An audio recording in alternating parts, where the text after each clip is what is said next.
दोस्तों नमस्कार। चलिए जानते हैं मध्य प्रदेश की ताजा खबरों को, लेकिन उससे पहले अगर आपने अभी तक इस चैनल को सब्सक्राइब नहीं किया तो सब्सक्राइब कर लें ताकि आपको मध्य प्रदेश की ताजा खबरें रोजाना मिलती रहे। सबसे पहली और बड़ी खबर, बीजेपी ओबीसी मोर्चा के पूर्व प्रदेशाध्यक्ष भगत सिंह कुशवाहा कांग्रेस में शामिल हो सकते हैं। बीजेपी ओबीसी मोर्चा के पूर्व प्रदेश अध्यक्ष भगत सिंह कुशवाहा कांग्रेस में शामिल हो सकते हैं। वे मंगलवार को पीसीसी पहुंचे हैं। कुशवाहा को 2022 में पार्टी के कहने पर अपने पद से इस्तीफा देना पड़ा था। दरअसल एक महिला और कुशवाहा के कुछ फोटो सामने आए थे। इसी साल जनवरी में महिला ने जबलपुर पुलिस से शिकायत की थी कि भाजपा नेता ने उससे शादी की, लेकिन समाज के सामने नहीं अपनाया। वह अपना राजनीतिक करियर बनाने के लिए उसे नेता और अफसरों के आगे परोसना चाहता है।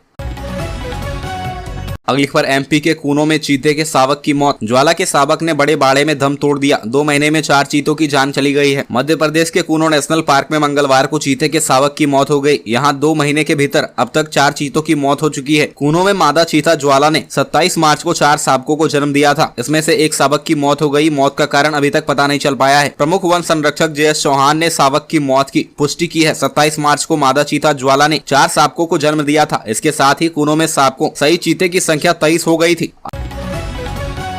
अगली खबर, एमपी में दिसंबर 2022 तक की अवैध कॉलोनियां होंगी वैध। सीएम शिवराज का ऐलान, बोले अब ऐसी कॉलोनियां कटी तो अफसर होंगे जिम्मेदार। मध्य प्रदेश में दिसंबर 2022 तक की अवैध कॉलोनियां वैध की जाएगी। मुख्यमंत्री शिवराज सिंह चौहान ने मंगलवार को इसकी घोषणा की है। उन्होंने सीएम हाउस में कहा कि मैं जानता हूं कि जब ये कॉलोनियां बन रही थी तब ध्यान देना चाहिए था कि वे वैध बन रही है या अवैध, लेकिन हमारे भाई बहन का क्या दोष है। जिंदगी भर की पूंजी लगाकर प्लॉट खरीद लिया, पाई पाई जोड़कर मकान बना लिया। मकान बन गया तब सरकार आई और कहा कि यह अवैध है। यह न्याय नहीं है।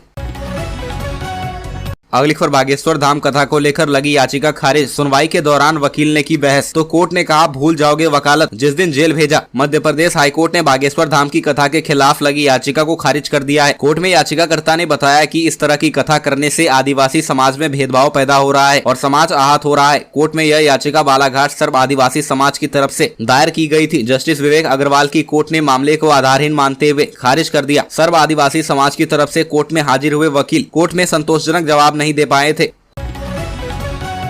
अगली खबर, एमपी चुनाव में होगी डीके की एंट्री। कांग्रेस ला रही कर्नाटक के पेसीएम का नया वर्जन। कांग्रेस को कर्नाटक में मिली जीत के बाद पार्टी मध्य प्रदेश में वहां की तर्ज पर बीजेपी को घेरने का प्लान बना रही है। कांग्रेस कर्नाटक में सबसे सफल चुनावी मुद्दा पेसीएम पोस्टर कैंपेन का नया वर्जन बीजेपी के खिलाफ लाने की तैयारी में है। वह आने वाले दिनों में भ्रष्टाचार को लेकर बीजेपी पर हमला तेज करेगी। कांग्रेस 396 पॉइंट की एक बुकलेट तैयार कर रही है जो प्रदेश के हर घर में बांटी जाएगी। इसमें आर्थिक अनियमितता, कुशासन और कुप्रबंधन के मामले शामिल है। पार्टी मुख्यमंत्री शिवराज सिंह चौहान को घेरने के लिए उनके कार्यकाल के 5 बड़े ऐसे मुद्दे को उछालेगी जिसकी वजह से सरकार समय समय पर बैकफुट पर रही है। अगली खबर, हिजबुत तहरीर के कट्टरपंथी सलीम से मध्य प्रदेश का एंटी टेररिस्ट स्क्वाड 13 दिनों से पूछताछ में जुटा है। उस पर रायसेन के जंगल में ट्रेनिंग से लेकर देश के खिलाफ जहर उगलने तक के तमाम आरोप हैं। यह भी खुलासा हुआ है कि जैन परिवार के सौरभ राज्यवैद ने सलीम बनने से पहले अपने कई दोस्तों को मस्जिद में नमाज पढ़वाई, उन्हें कुरान दी, इस्लाम कबूल करने के लिए दबाव बनाया। सलीम अपने दोस्तों से कहता था कि मरने के बाद मैं जन्नत में मजे करूंगा, मेरा दोस्त जहन्नुम में तड़पेगा तो ये मुझे अच्छा नहीं लगेगा। वह अपने हिंदू दोस्तों से कहता था कि वो भी इस्लाम कबूल कर ले।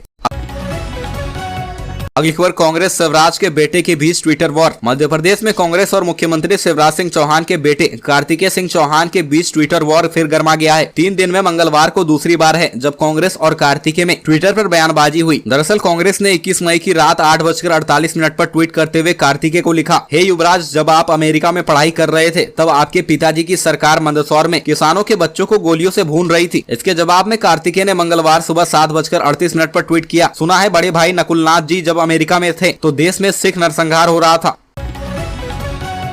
अगली खबर, दीपक जोशी के घर पहुंचे दिग्विजय सिंह, बोले हमारे लिए सौभाग्य की बात है कि दीपक हमारे साथ है। कांग्रेस नेता व मध्य प्रदेश के पूर्व मुख्यमंत्री दिग्विजय सिंह सोमवार रात करीब 9 बजे सिविल लाइन स्थित पूर्व मंत्री दीपक जोशी के घर पहुंचे। दीपक जोशी से मुलाकात के बाद दिग्विजय सिंह ने मीडिया से बातचीत की और कहा कि राजनीति में होकर जिसे संत की उपाधि मिली हो, ऐसा तुम्हारे पास कोई उदाहरण हो तो मुझे बताओ। कैलाश जोशी राजनेता थे, लेकिन ऐसे राजनेता थे जो आदर्श थे, जिनका आचरण, जिनकी ईमानदारी, जिनकी निष्ठा, सक्रियता का कोई मुकाबला भी नहीं कर सकता। अगली खबर, पंचायत मंत्री ने भिंड एसपी को लगाई फटकार, बोले एसपी साहब आगे से ध्यान रखिएगा। भिंड दौरे पर गए पंचायत मंत्री महेंद्र सिंह सिसोदिया ने भिंड एसपी मनीष खत्री को फोन पर आड़े हाथों लिया। उन्होंने एसपी को जमकर फटकार लगाई। उन्होंने सख्त लहजे में कहा कि प्रोटोकॉल के तहत आपको उपस्थित होना था, आपका ये रवैया ठीक नहीं है। प्रदेश सरकार के पंचायत मंत्री 2 दिवस के लिए भिंड आए थे। भिंड के सर्किट हाउस में मंत्री सिसोदिया ने पंचायत विभाग के विकास कार्यों की समीक्षा बैठक में हिस्सा लिया। इसके बाद बीजेपी कार्यकर्ताओं के साथ बैठक की। बताया जा रहा है कि कैबिनेट मंत्री के आगमन पर भिंड एसपी व एडिशनल एसपी उन्हें दिखाई नहीं दिए। अगली खबर, मंत्री उषा ठाकुर की दिग्विजय सिंह को चुनौती, कहा महू से लड़िए चुनाव। उन्होंने कहा कि मैं तो कहती हूं कि दिग्विजय सिंह को महू से चुनाव लड़ना चाहिए, हम तैयार खड़े हैं, आमंत्रण दे रहे हैं। यह बात 23 मई को मध्य प्रदेश की संस्कृति मंत्री और महू से भाजपा विधायक उषा ठाकुर ने इंदौर में कहकर सियासी हलचल मचा दी है। दरअसल उनकी यह प्रतिक्रिया उस वक्त आई है जब दिग्विजय सिंह राज्यसभा सदस्य हैं और पार्टी के कहने पर ज्योतिरादित्य सिंधिया के सामने चुनाव लड़ने की बात कर रहे हैं। सिंधिया की पारंपरिक सीट गुना शिवपुरी है, जबकि उषा ठाकुर दिग्विजय सिंह को मालवा बुलाकर महू से लड़ने का न्योता दे रही है।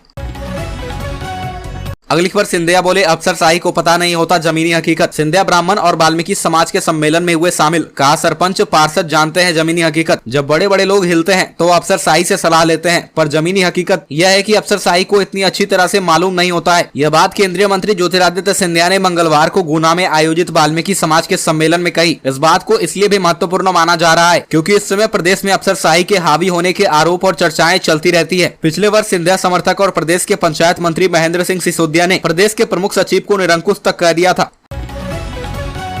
अगली बार बीजेपी जिला महामंत्री का इस्तीफा, कहा पार्टी में जमीनी कार्यकर्ताओं की अहमियत नहीं। भारतीय जनता पार्टी की गुटबाजी अब सड़क पर दिखाई देने लगी है। पार्टी के प्रदेश अध्यक्ष बीडी शर्मा के सोमवार को हुए कार्यक्रम को लेकर कई कार्यकर्ता व पदाधिकारी नाराज हैं। कार्यक्रम में तवज्जो नहीं मिलने पर एक दिन बाद जिला महामंत्री ने पार्टी से इस्तीफा दे दिया। उन्होंने आरोप लगाया कि अब धन होने के बाद ही पार्टी में तवज्जो मिलती है, पार्टी में जमीनी कार्यकर्ताओं की अहमियत नहीं है। अखिलेश द्विवेदी के इस्तीफे के बाद शहर में तरह तरह की चर्चाएं। माना जा रहा है कि कई नाराज कार्यकर्ता व पदाधिकारी पार्टी से इस्तीफा दे सकते हैं।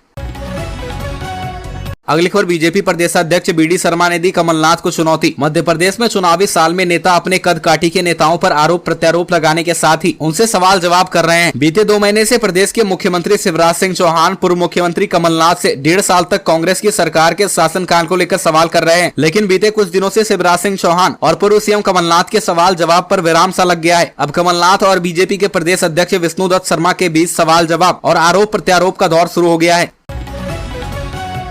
अगली खबर, मध्य प्रदेश के गृह मंत्री नरोत्तम मिश्रा बोले यह होता है फिल्मों का समाज पर असर। इंदौर में बेटी का मन हुआ परिवर्तन, अन्य बेटियां भी न्याय पाए। फिल्म द केरल स्टोरी को लेकर इन दिनों राजनीति बहुत हो रही है। पश्चिम बंगाल जैसे राज्य इस पर रोक लगाने से भी पीछे नहीं हट रहे हैं। बावजूद इसके यह फिल्म अपनी सफलता का 3रा सप्ताह भी पूरा करने जा रही है। फिल्म को लेकर जागरण का दौर भी कुछ इस तरह चल पड़ा है कि मध्य प्रदेश में एक युवती का मन बदल गया और उसने हिम्मत दिखाकर आगे आने का ही फैसला नहीं लिया, बल्कि जो युवक वर्षों से उसका शोषण कर रहा था उस फैजान के खिलाफ FIR भी दर्ज कराई।